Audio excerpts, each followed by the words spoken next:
आज हम देखते हैं एक्सरसाइज 3.1। इसका देखो पहला क्वेश्चन ये कह रहा है आफताब अपनी पुत्री से कहता है 7 वर्ष पूर्व में तुमसे 7 गुनी आयु का था, अब से 3 वर्ष से पश्चात में तुमसे 3 गुनी आयु का रह जाऊंगा। इस स्थिति को बीजगणितीय और ग्राफीय रूप में व्यक्त करना है। ठीक है, तो देखो आप ये कह रहा है हमने उसकी 3 साल बाद की उम्र निकालनी है, 7 साल पहले की निकालनी है। तो इस कंडीशन में पहले देखो हमको अपनी करंट एज पता होनी चाहिए ना, उसकी अगर हम वर्तमान आयु पता होगी तभी तो हम बता सकते हैं कि 7 साल पहले उसकी कितनी थी या 3 साल बाद उसकी कितनी थी। ठीक है, तो हम क्या लेंगे, इसकी वर्तमान आयु निकालेंगे पहले। ठीक है, तो हम लिखते हैं माना आफताब की वर्तमान आयु कितनी है, x वर्ष। ठीक है, और माना आफताब की पुत्री की वर्तमान आयु, उसकी पुत्री की वर्तमान आयु कितनी है, y वर्ष। अभी कितने साल पहले जा रहा है, 7 साल पहले ना, तो 7 वर्ष पूर्व आफताब की आयु कितनी हो जाएगी, की आयु। अब इससे 7 साल घटाएंगे ना तभी तो 7 साल पहले की उम्र निकाल पाएंगे हम। x - 7 हो गई, और ऐसी 7 वर्ष पूर्व आफताब की पुत्री की आयु, तो उसकी पुत्री की आयु कितनी हो जाएगी, y - 7। ठीक है, अब वो कह रहा है 7 वर्ष पूर्व में तुमसे 7 गुनी आयु का था। अब अकॉर्डिंग टू द क्वेश्चन क्या लिखोगे आप, प्रश्नानुसार जो आफताब है वो उससे कितनी गुनी आयु का है, 7 गुनी आयु का है। 7 गुनी आयु का था कब, 7 साल पहले। तो 7 साल पहले आफताब इतनी आयु का था और उसकी पुत्री इतनी आयु की थी और वो उससे इतनी गुने आयु का था। ठीक है ना, यही क्वेश्चन में कहना चाह रहा हूँ। तो इसको सॉल्व कर लेते हैं हम। 50 हो गया ना, तो एक्स वाई वाला इधर ले आओ और ये हो जाएगा, कितना हो जाएगा, -45। ठीक है, तो हमारा कितना हो गया, x - 7y = -42। एक क्वेश्चन तो ये हो गई हमारी। अब दूसरा देखो क्या कह रहा हो, 3 वर्ष से बात कर रहा है ना,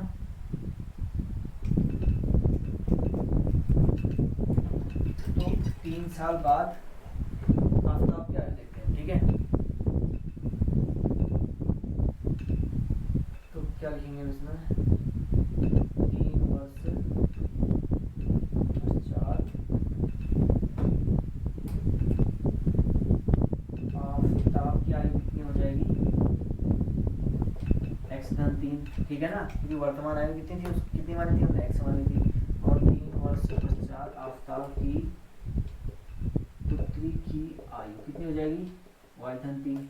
अब ये प्रश्नानुसार क्या बोल रहा है, जो 3 साल बाद आफताब की आयु है, आफताब की आयु होगी, वो उसकी पुत्री की आयु कितनी हो जाएगी, 3 गुनी हो जाएगी। ठीक है, तो कितना हो गया, इसको सॉल्व कर लो, 3 की 9 हो गया। ठीक है, इसकी मल्टीप्लाई यहाँ भी करिए, इसकी मल्टीप्लाई यहाँ भी करिए, ब्रैकेट लगाया ना, तो ये वाला इधर ले आओ और कांस्टेंट वाला उधर ले जाओ।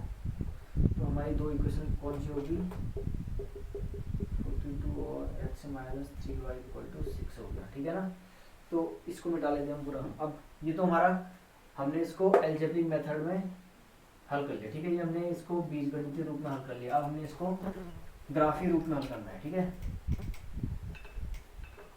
तो माना क्या कर रहे हैं हम, x = 0 मान लेते हैं। माना x = क्या है, 0 है, तो y = कितना मिल जाएगा हमको, x 0 है तो y 6 मिल जाएगा। देखो x 0 है, 0 - 7y = -42 हो गया, तो -7y = 42, y = 6 हो गया। ठीक है, और x = कितना माना 7 मान लेते हैं, x = 7 मान लेते हैं, तो कितना हो जाएगा, 7 हो जाएगा, तो -49, और तो y = भी 7 हो जाएगा हमारा। ठीक है, देखो x = क्या माना था हमने, 7 माना ना यहाँ पे, 7 - 7y = -42 हो गया, तो -7y -7 कितना हो जाएगा ये, तो यहाँ से y = कितना आ जाएगा, 7 आ जाएगा। ठीक है, तो हमारे पॉइंट कौन से हो गए, 0 और 6 और 7 और 7। ऐसी दूसरी क्वेश्चन में देख लो, x - 3y = -6 है ना, x = 0 मिल गया, तो x 0 रखा तो y हमको 2 मिल गया, x 0 रखा तो y कितना मिल गया, 2 मिल गया। और माना एक्स इक्वल टू क्या रखें हम, 6 रख लें या -6 रखें, चलो 2 ही रख लेते हैं, ठीक है, या 3 रख लेते हैं। एक्स इक्वल टू हमने 3 रख लिया, तो वाई इक्वल टू कितना मिल जाएगा हमको, 3 रखा उधर जाके क्या हो जाएगा, -9 हो जाएगा ना, और ये 3 हो जाएगा। देखो एक्स इक्वल टू हमने क्या रखा, x minus 3y equal to 6 है ना, एक्स हमने 3 रखा, तो 3 माइनस 3y इक्वल टू ये 6 है, ये -6 है, क्या था x, उसकी आयु, उसकी पृथ्वी की आयु 3 हुई थी ना, तो ये 6 है, ये -6 नहीं है, ठीक है ना, ये 6 ही है। तो पहले हमने x इक्वल टू 0 रखा था, तो y हमको कितना मिला, -2 मिलेगा, ठीक है, इक्वेशन ये है ना हमारी। अगर हमने x से 0 रखा तो y कितना मिलेगा, -2 मिलेगा। देखो x से 0 है ना यहाँ पे, x minus 3y equal to 6 है, x हमने 0 रखा तो कितना हो गया, 6 हो गया ना, तो यहाँ से y इक्वल टू कितना हो गया, -6/3, तो y कितना हुआ, -2 हुआ, ठीक है। और हमने x इक्वल टू क्या रखा, 3 रखा, x इक्वल टू हम रखते माना, x इक्वल टू हमने 3 रखा, तो 3 माइनस 3y इक्वल टू 6, तो -3y इक्वल टू कितना होगा, 6 माइनस 3, तो -3y equal to 3, y equal to -1 हो गया, y इक्वल टू कितना हो गया, -1 हो गया, ठीक है। तो इसको हम ग्राफ पर दर्शाते हैं, पॉइंट लिख लेते हैं, हमारे पॉइंट कौन से, 0 6 7 7 0 -2 0 और -2 और 3 और -1 3 और -1, ठीक है ना।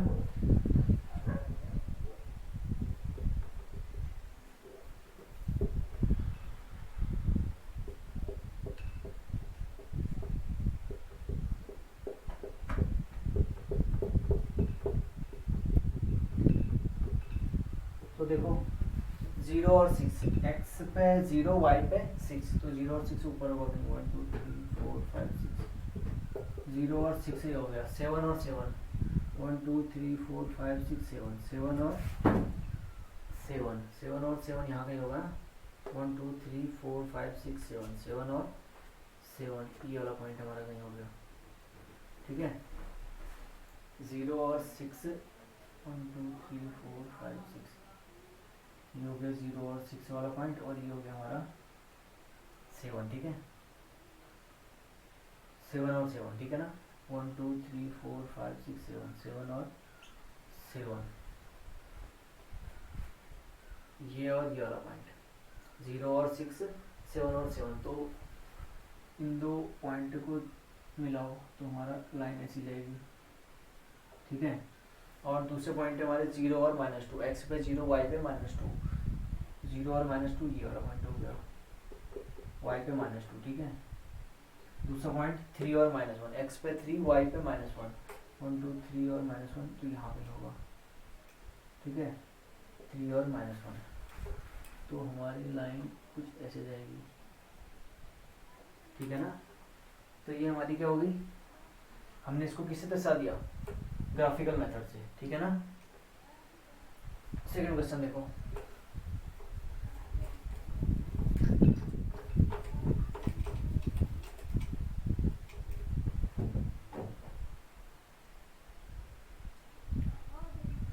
सेकंड क्वेश्चन में कह रहा है, क्रिकेट टीम के एक कोच ने 3,900 रुपये में 3 बल्ले और 6 गेंदें खरीदी, ठीक है।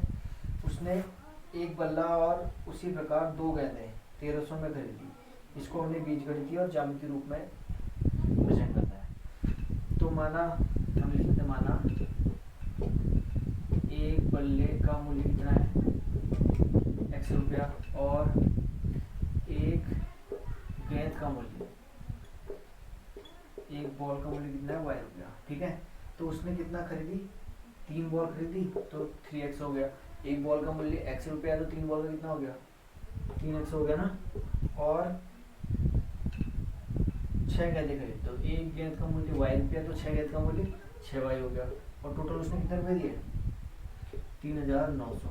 फिर उसने क्या खरीदा, एक बल्ला खरीदा, तो x, और उसने खरीदी 2 गेंदें, 2y हो गया ना, ठीक है, बराबर कितना, 1300 में खरीदी, ठीक है, तो ये तो हमारा हो गया क्या, बीजगणित मेथड से हमने सॉल्व कर लिया। अब हमने इसको ग्राफ पर प्रेजेंट करना है। तो यहाँ देखो, इसमें हम 3 कॉमन ले सकते हैं ना, 3 कॉमन लिया हमने, x plus 2y equal to, यहाँ से भी 3 कॉमन लिया तो कितना हो जाएगा, कितना हो जाएगा, 360 कट गया, तो x प्लस 2y हमारा हो गया 1300 और x प्लस 2y की 1300। देखो दोनों एक ही इक्वेशन आ गई ना। तो ये इसका मतलब क्या है, जो हमारा ग्राफ बनेगा वो कैसा बनेगा, दोनों लाइनें क्या होंगी, एक के ऊपर एक होंगे। ठीक है, ठीक है ना।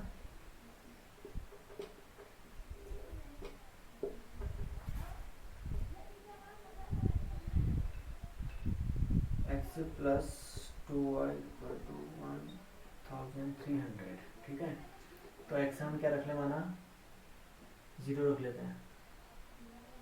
x हमने 0 रख लिया, तो y कितना मिलेगा, 650 मिल जाएगा यहाँ से। तो 0 और 650 हो गया। ठीक है, और अगर y हमने क्या रखा, 0, 1300 मिल जाएगा, या कुछ और रखें,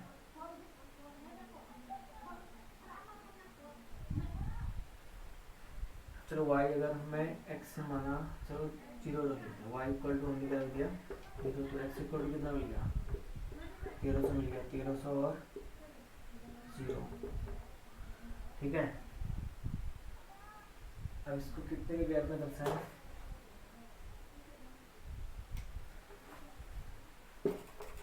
थोड़ा इस वाले को हमको थोड़ा लंबा करना पड़ेगा। देखो कितना है, 1300 और 0 ना,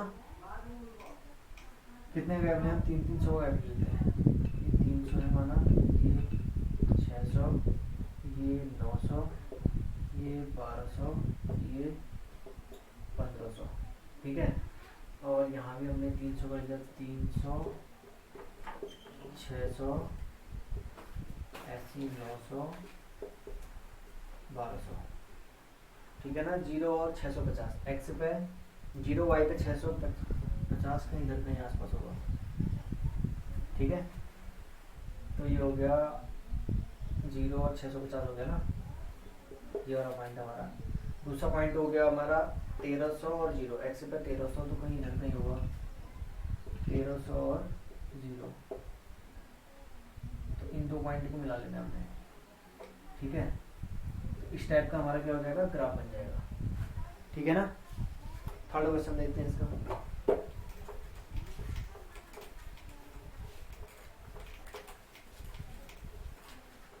क्वेश्चन थर्ड देखो, अब वो कह रहा है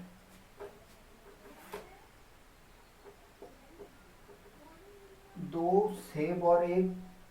केजी सेब और 1 केजी अंगूर का मूल्य किसी दिन 160 रुपये था, और 4 महीने बाद 4 केजी सेब और 2 केजी अंगूर का मूल्य 300 रुपये हो जाता है। ठीक है ना, सेम क्वेश्चन वैसी है। माना हम क्या कर लेते हैं इसमें, 1 केजी सेब का मूल्य कितना है x, और 1 केजी अंगूर का मूल्य कितना मान लेते हैं y रुपया। ठीक है ना, ये x रुपया हो गया, y रुपया हो गया। तो 2 केजी सेब का मूल्य 2x और 1 केजी अंगूर का मूल्य y बराबर कितना 160 रुपये, और वैसे ही 4 केजी सेब 4x और 2 केजी अंगूर कितना हुआ 2y बराबर कितना 300 रुपये हो गए। ठीक है, तो ये तो हमारा हो गया बीजगणितीय मेथड से हमने कर लिया इसको। ठीक है, अब ग्राफिकल मेथड से करेंगे हम। तो x इक्वल टू 0 रख लेते हैं इस इक्वेशन में, 2x plus Y equal to 160 है ना, x हमने रख लिया 0, तो y हमको कितना मिलेगा 160। ठीक है, और अगर y हमने रख लिया 0, y हमने कितना रख लिया, y 0 रख लिया ना यहाँ पे, तो x से कितना मिल जाएगा 80 मिल जाएगा। ठीक है, तो 80 और 0 हो गए हमारे। अब इस इक्वेशन में देखो 4x plus 2y equal to 300 है ना, x से 0 रख लेते हैं, x मैंने रख लिया 0, तो y हमको मिल गया 150 मिल गया। ठीक है, और y अगर 0 रख लिया, y 0 रखा, तो x से कितना मिलेगा 7 पर जाएगा ना, 75 75 आ गया ना। ठीक है,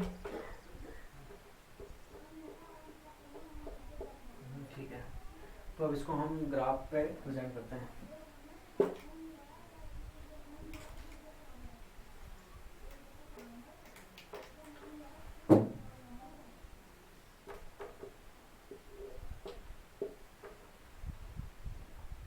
कितने कितने पॉइंट है हमारे, 0 और 150 और 75 और 0, ठीक है, 0 और 160,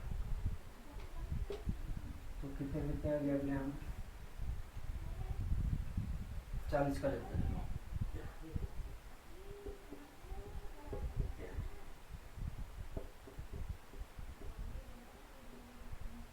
ठीक है, यहाँ भी 40 का है।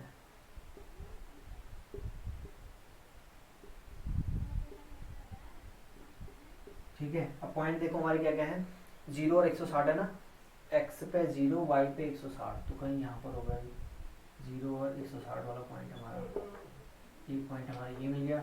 दूसरा पॉइंट 80 और 0, x पे 80 y पे 0, तो x पे 80 ये वाला हो गया, 80 और 0, तो इन दो पॉइंट को मिला लो ऐसे, ये लाइन होगी हमारी, ठीक है। और दूसरा 0 और 150, x पे 0 y पे 150, तो 150 का यहाँ पर होगा, इसको लिख देते हैं 0 और 150, ये वाला पॉइंट, ठीक है। और 75 और 0, x पे 75 कहीं यहाँ होगा, 75 और 0, तो इसको हम लिख देते हैं 75 और 0, तो इन दोनों पॉइंट को मिला लो, ठीक है,